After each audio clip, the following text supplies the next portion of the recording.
Hi guys! Today I'm answering the question, why do we practice somatic movements with our eyes closed? This is a very important question. We practice somatic movements with our eyes closed for two reasons. The first is so that we can remove all of the visual information that our brain automatically has to process when our eyes are open. Even if you're in a quiet room with no one around, your brain is still processing everything that you're seeing when your eyes are open. This limits your ability to focus on your internal sensations. When you close your eyes, you'll notice that all of a sudden your internal sensations come to the forefront. You can't help but notice how your soma, or your being, feels inside. You'll notice your emotions and your physical sensations, like muscle tension, pain, or relaxation.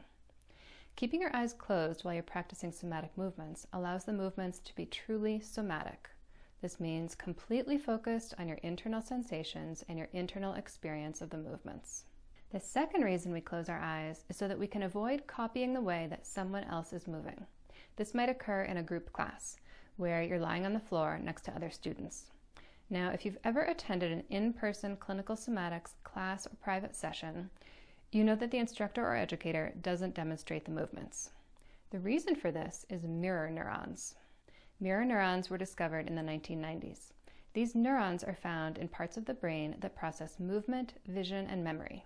These brain cells are activated when we observe someone else practicing a movement that we want to mimic, and this happens on a very subconscious level, so it's difficult to avoid. This is why instructors don't demonstrate the movements unless absolutely necessary.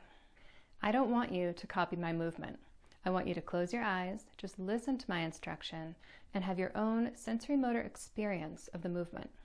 When you have your eyes open and you're copying someone else's movements, you're not able to effectively retrain your own movement patterns. You're just copying someone else's movements and trying to make your movement look like theirs. This is not an effective way to retrain your patterns. And when you copy someone else's movement, it's not truly a somatic movement. A somatic movement is focused on your internal sensations, not on trying to make your movement look like someone else's.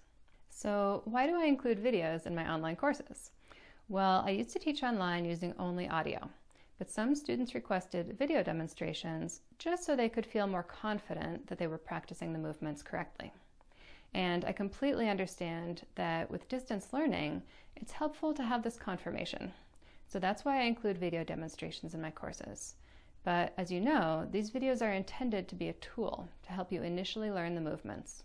I expect that many of you will just skim through the videos so that you can get a basic understanding of the movement, and from then on, just use the audio tracks to guide you through your practice.